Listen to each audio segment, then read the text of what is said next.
My name is Harry Starkey and I'm from Surrey. I'm Caro and I'm from Brazil. My name is Natasha and I am from Melbourne, Australia. Yeah, I'm good. A little bit apprehensive, but I'm in a good mood. Yeah, I'm excited to do this. I'm good.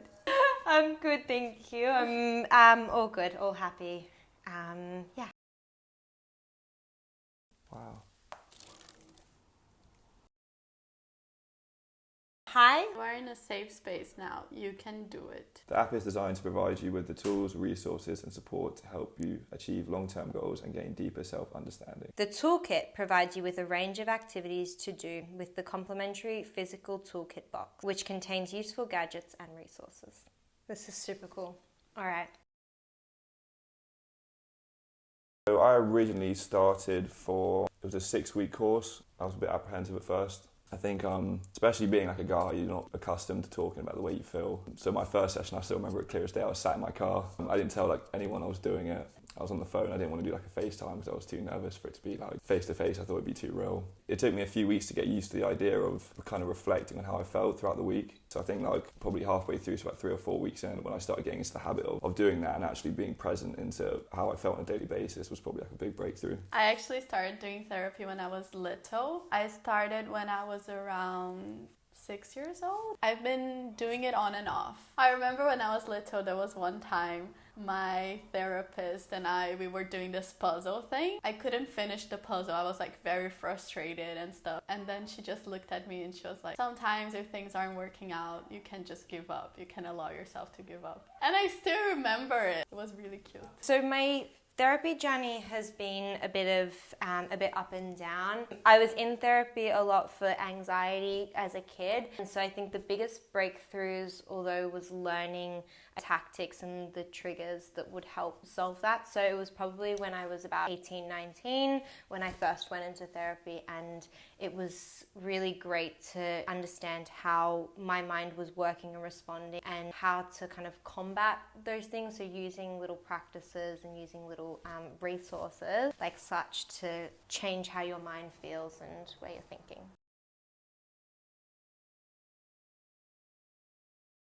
I think I had a discussion with my therapist again because I think I was making so much progress with her to the point where we'd have our weekly check-ins. I didn't actually have that much to tell her because the lessons she had taught me, I was already implementing them. So where at the beginning I'd have so much to tell her, all these problems I was facing, obstacles on a weekly basis, as the weeks went on, I had less red flags to report to her. Then we had a discussion at the end of one of our sessions, and then she kind of suggested the idea of, I think maybe now you should try and just go without me for a while, and if you need me, then of course we can resume these things. I think it was definitely after I'd been able to be in a situation where anxiety was quite high. A lot of it was during exam periods and I was in really high pressured situations, and so from that, being able to deal with it myself was a really big milestone.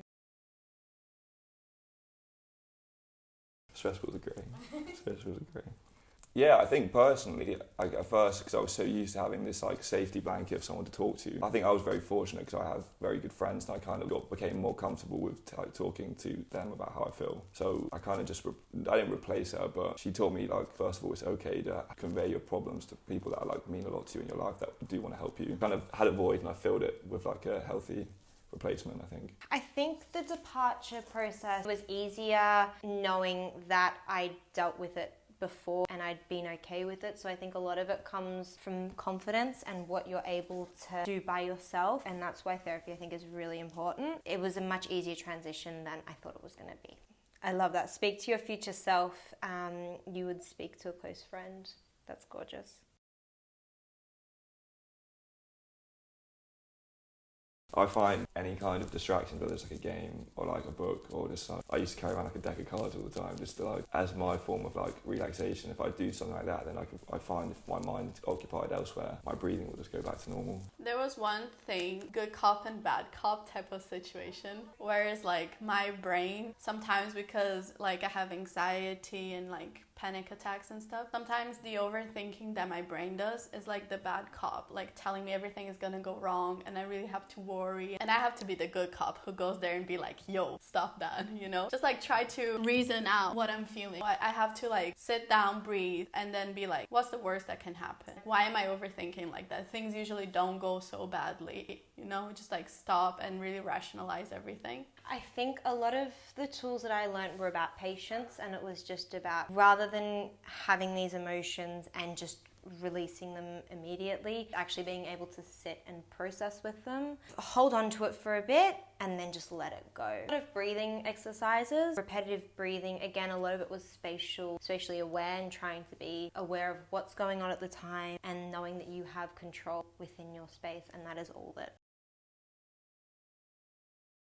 I think that's the hardest yet the most important part, because I think it's very naive of you to think that you have this person's time that's going to be there in terms of your therapist for the rest of your life, because that's the case and that's what you want, and that's not the ultimate goal of what therapy is. Therapy, in my eyes, is again learning how to convey your emotions and then being given the tools to deal with it by yourself. I think that's the best outcome for myself personally. It's important that you not only understand the tools but learn them and practice them yourself, because that's the only way you're ever going to get better at it. I think it's very important for you to be independent and to manage your own emotions is very important. But I feel like life, it's not linear. So it's great to have resources like this when you're off therapy. Definitely, I think it's really important because you're not always going to have someone there or someone on call or someone to access at all times. So I think that being able to be in situations where there's a lot of high-powered stress, it's really important to have that confidence in yourself. And like I said, I think that therapy is all about finding your inner confidence, finding your inner space, and knowing that you have a certain power in there. You take those tactics, you learn from them, and you learn how to adapt them into situations as well.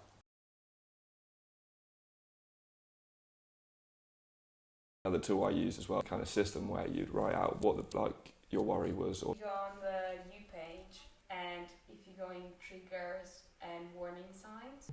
Oh wow, yeah, no, this is literally it. So for example, it would be identifying the problem, and then I'd write down all the possible outcomes, and then just through seeing that, I'd realise that the likelihood of them happening, or just if they do happen, they're not actually the end of the world.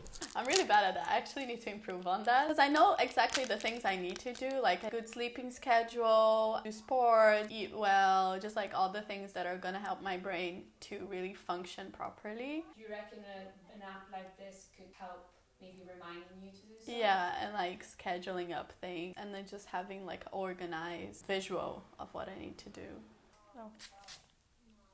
Oh, it's lavender. I love lavender. One of the biggest ones, I think, was having always just kind of mental manifestations and kind of key quotes. So in situations where you don't feel like you have as much control, it was always great to just remember and remind yourself that the space that you do have is you. Another one I think was always great was remembering that not everything is about you. There's so much else going on in the world that, you know, you can only be in charge of what's going on in your space, and not everyone else's, and how people respond to you. And I think that was a really, really big one.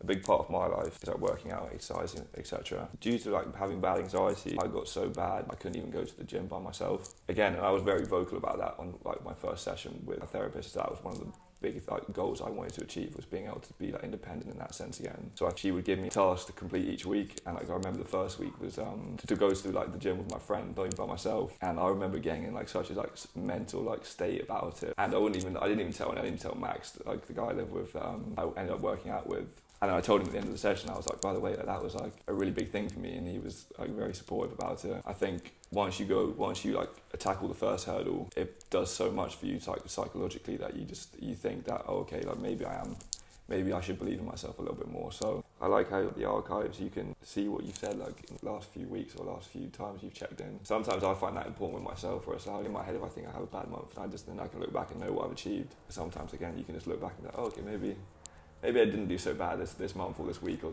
this day. So I think that's pretty important. Biggest ones was just in real moments of doubt and real moments of low self-confidence. That was always really hard to deal with. It feels like everything that you've thought and everything you've learnt and all the progress you can just abandon. But it's that idea of just taking a step back and just going, okay, I'm fine, I'm okay. These challenges that come, they only then make you stronger. So I just say, you just got to keep going. I think I'd be lying if I didn't say that I need a conversation with someone sometimes. Again, I'm lucky enough to have great friends, but I feel so much more equipped through the skills I've learned that I can tackle most problems by myself. Yeah, I think so. I mean, the therapist is just like, it's good to talk to someone that you know it's not going to judge you. It's going to be there for you no matter what you say. But I feel like I could live without it. Yeah, I think that there are definitely some things that maybe somewhere along the lines I may need to revisit, but I know that I've built up the capabilities and skills that if they do come along, I'll be able to get through it. I think I kind of believe in myself a lot more now. As a kid, I was always so outgoing and extroverted, whereas again, for the last few years, I kind of lost that, and again, it was building up my confidence again. I've just learned so much about myself. I put myself in uncomfortable scenarios all the time. So I think that's a huge thing that allowed me to just have way more belief in myself. Yeah, for sure. 100%. It just makes the way I think much clearer. It just helps me evolve into a more mature person. And every time I face a challenge now in life, I just take it so much easier than I would before. Yeah, I feel like a stronger person. It's hard, and there's always really low points and there's always really high points, but it doesn't define who I am. Okay, let me think about this for a second. This is hard. So I have one specific one, but it kind of builds on the whole general idea of it. Okay, so my specific goal is to run the London Marathon next year. And the idea is just doing something that I find extremely challenging and uncomfortable that I think I'll be so proud of if I did it. Have a better sleeping schedule, because especially with uni, it's just so chaotic. Some days have really tight deadlines. So hopefully now that I'm finishing uni, I can work towards a better sleeping schedule. That for sure influences my levels of anxiety. There's moments where you might be second guessing yourself. You might feel this is just not a space for me, and it's okay. It's okay to walk away, and it's okay to say this is not somewhere where I want to be. But it's also recognizing those times when you want to be a part of something, you don't know how, but part of you really does want to give it a go, and it's just trusting yourself, knowing that you can take care of yourself and you can be in that space. Yeah, and you've got it.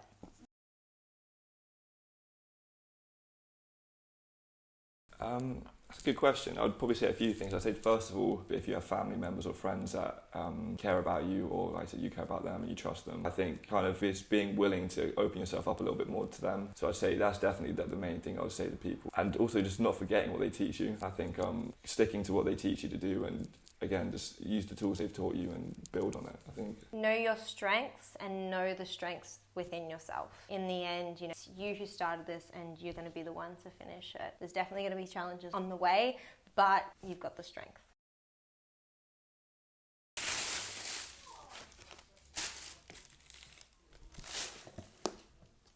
Thank you so much. Yeah, don't worry.